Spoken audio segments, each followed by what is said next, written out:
Buen día, mi equipo está conformado por Diego Chiquito Ruiz, Pedro Irving Ordaz Albino, Rodrigo Rivas Valdés, Sofía Rodríguez Azúa, Brisbania Alexandra Rodríguez Villa y Ariadna Cecilia Rosales Rodríguez. Les estaremos brindando una exposición detallada sobre el sistema respiratorio.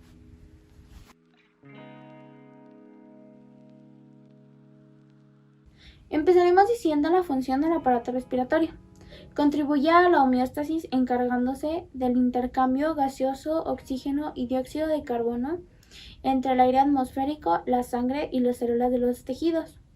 Y también contribuye a ajustar el pH de los líquidos corporales.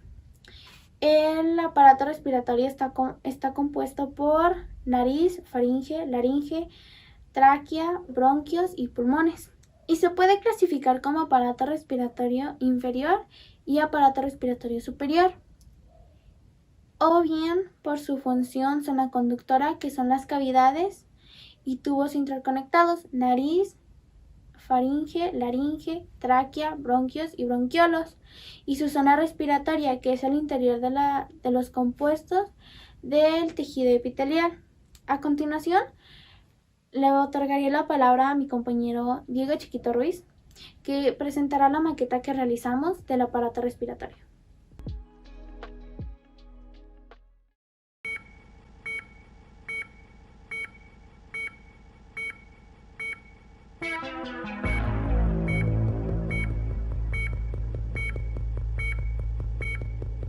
Bueno, pues como ya mencionó mi compañera Sofía, yo voy a decir la parte de la maqueta.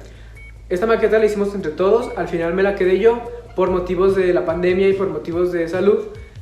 No pudimos juntarnos todos en el mismo lugar donde la maqueta para explicar. Bueno, entonces empecemos con la maqueta. En esta maqueta se pueden apreciar las principales partes del sistema respiratorio, como son las fosas nasales, la laringe, la tráquea, los pulmones, los bronquios, los bronquiolos, el diafragma. Y para hacer este video de una forma más dinámica y para utilizar la maqueta como recurso gráfico, vamos a ir usando la maqueta conforme vayamos detallando cada una de las partes. Entonces, cuando por ejemplo a alguien le toque explicar sobre la laringe, por ejemplo, vamos a usar la maqueta como método gráfico para que todo el video sea de forma más dinámica. Bueno, entonces empecemos detallando las partes. La zona de la nariz. Esta tiene dos porciones, una interna y una porción externa. La externa está cubierta con tiene un armazón de soporte óseo y cartílago hialino, cubierto con músculo y con piel. La zona interna tiene tres funciones. En primera tenemos calentamiento, humectación y filtración. En segunda tenemos la detección del estímulo olfatorio. Y en tercer lugar tenemos las vibraciones vocales. En la maqueta podemos apreciar la zona de la nariz en esta sección de aquí. Entonces aquí se podría apreciar la zona de la nariz. Al igual, en esta zona encontramos las glándulas pituitarias. También encontramos los senos paranasales, que sirven de cámara de resonancia para el sonido cuando hablamos o cantamos. Cuando el aire entra en las fosas nasales, primero pasa a través del vestíbulo, cubierto por piel provista de vello grueso que filtra las partículas grandes de polvo. La porción inferior al epitelio olfatorio tiene capilares. Bueno, continuamos con la faringe. La faringe es un conducto con forma de embudo de unos 13 centímetros de largo que empieza en las fosas nasales y termina en la laringe. La faringe se divide en tres partes: orofaringe, nasofaringe y laringofaringe o hipofaringe. En la maqueta lo podemos encontrar en esta zona, este tubito transparente que tiene el número 2, lo vemos acá. Número 2, faringe. Esta sería la faringe, lo podemos encontrar en esa parte en nuestra maqueta. Las regiones de la faringe. Empecemos con la nasofaringe. Esta se encuentra por detrás de la cavidad nasal y se extiende hasta el paladar blando. Orofaringe. Se extiende desde el paladar blando en dirección inferior hasta el nivel del hueso ioides. Como función tiene el pasaje de los alimentos, líquidos y el aire. Laringofaringe o hipofaringe. Comienza a nivel del hueso ioides, se abre hacia el esófago en su parte posterior y la laringe en su parte anterior. Bueno, continuamos con la laringe. La laringe es un conducto pequeño que conecta la laringofaringe, o sea, la faringe, la última parte que se llama laringofaringe, con la tráquea. Se encuentra en la línea media del cuello y más o menos a la altura de la sexta vértebra de la columna vertebral. En nuestra maqueta lo podemos encontrar en esta parte. Esta pequeña figura de color gris sería la laringe, que conectaría la faringe, que es el tubo ya mencionado, el tubo transparente, con la tráquea, que es este tubo rojo de aquí. Entonces este punto intermedio sería lo que viene siendo la laringe. Seguimos con la epiglotis. La epiglotis tiene forma de lengüeta. Durante la deglución, cierra la entrada a la laringe para impedir que los alimentos entren en las vías respiratorias. Las cuerdas vocales. Dentro de la laringe se encuentran dos pares de repliegues, las cuerdas vocales. Delimitan un espacio triangular llamado glotis. Cuando el aire se dirige a los pliegues vocales, vibran y producen sonidos. Cuando mayor es la presión del aire, mayor es el sonido. La tensión de los pliegues vocales controlan el sonido. Los pliegues son más gruesos y largos en los hombres que en las mujeres. La nuez de Adán. Son dos láminas fusionadas que forman la pared anterior de la laringe. La nuez de Adán. Son dos láminas fusionadas que forman la pared anterior de la laringe. Es más grande en los hombres que en las mujeres. Seguimos con la tráquea.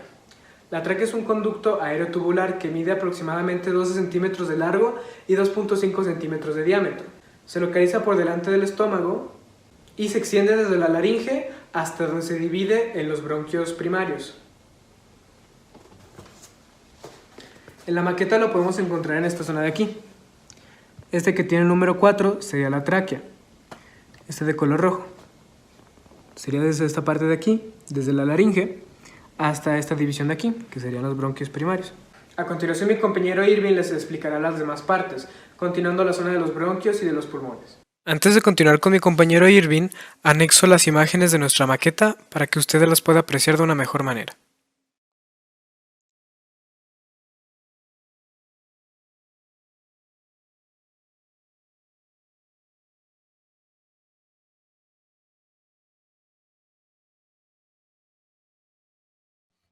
Como ya dijo mi compañero, yo soy Pedro Irving Ordaz Albino y les voy a seguir exponiendo y detallando las partes que se encuentran en la región torácica. La tráquea se divide en bronquios primarios, derecho e izquierdo, bronquios secundarios, también conocidos como lobulares, bronquios terciarios, también conocidos como segmentarios, bronquiolos y bronquiolos terminales. En esta parte de la maqueta podemos apreciar los bronquios, el derecho y el izquierdo, bronquios secundarios, bronquios terciarios y bronquiolos. Los pulmones son órganos pares de forma cónica situados en la cavidad torácica. Están separados uno del otro por el corazón. Cada pulmón tiene un hilio, que son los vasos sanguíneos. En la maqueta los podemos apreciar aquí. El pulmón derecho tiene 3 lóbulos y 2 fisuras. El izquierdo tiene 2 lóbulos y una fisura. Cada lóbulo tiene tejido conectivo, un vaso linfático, una vena y una arteria. Las fisuras dividen a cada pulmón en lóbulos. Ambos pulmones tienen una fisura oblicua. Cada lóbulo recibe un bronquio secundario. Los pulmones están recubiertos por una membrana doble, pleura parietal y pleura visceral. Entre ambas hay un líquido lubricante, el líquido pleural. Alveolos. Se encuentran numerosos alveolos o sacos alveolares alrededor de la circunferencia. Son cavidades como especie de celdilla cubiertas por epitelio pavimentoso simple y una membrana basal elástica. Están unidos con aberturas comunes. En sus paredes tienen diferentes células. Están las células alveolares, también conocido como neumocito tipo 1, que es el sitio principal del intercambio gaseoso. Las células epiteliales que forman la pared alveolar. Las células alveolares de tipo 2, también conocidas como septales, que secretan un líquido para mantener la humedad entre las células y el aire. El líquido surfactante, que es un agente tensioactivo. Los macrófagos, que eliminan las partículas de polvo y los detritus. Y también tienen una red de capilares. A continuación, mi compañera Ariadna Cecilia les irá explicando el funcionamiento de este sistema, el intercambio de gases, la respiración, entre otras cosas. Mi nombre es Ariadna Cecilia y les voy a explicar el proceso de este sistema. Comenzamos con el intercambio de gases. El intercambio de gases se da mediante difusión a través de las paredes capilares y alveolares. Juntas forman una membrana respiratoria. En la circulación pulmonar, los pulmones reciben oxígeno, la sangre, a través de dos arterias, las pulmonares y las bronquiales. El regreso de sangre oxigenada al corazón se da mediante las venas pulmonares. La ventilación pulmonar es el intercambio gaseoso en el organismo. Dicho de esta forma, es la respiración entre la atmósfera y los alvéolos pulmonares. Se divide en dos: la respiración externa, que es el intercambio de gases entre la sangre y los alvéolos pulmonares, y la respiración interna, que es el intercambio entre los capilares sistémicos y las células. Hay dos tipos de respiración: la respiración tranquila involuntaria diafragmática y la respiración forzada voluntaria, que es el movimiento costal. Cabe definir que la inspiración es un proceso activo y la expiración es un proceso pasivo. Como podemos apreciar en la imagen, en la inspiración los músculos intercostales se contraen, las costillas se elevan, el diafragma se contrae y tira de los pulmones hacia abajo, la caja torácica aumenta de volumen y el aire entra en los pulmones. En la expiración, los músculos intercostales se relajan, las costillas bajan, el diafragma se relaja, la caja torácica disminuye de volumen y el aire sale de los pulmones. A continuación, mi compañero Rodrigo presentará los músculos encargados de la inspiración y expiración, así como las presiones pulmonares, sus volúmenes y capacidades. Los músculos responsables de la inspiración se denominan músculos inspiratorios y abarcan los siguientes músculos: intercostales internos, esternocleidomastoideo, serrato mayor y escalenos. Y los responsables de la expiración se denominan músculos expiratorios y abarcan los siguientes músculos, los cuales son intercostales internos y rectos del abdomen. Las presiones pulmonares. Durante la inspiración, la presión pleural es de menos 7,5 centímetros de agua y la presión alveolar es de menos 1 centímetro de agua. Por otra parte, durante la inspiración, la presión pleural es de menos 5 centímetros de agua y la presión alveolar es de más 1 centímetro de agua. Presión durante la ventilación.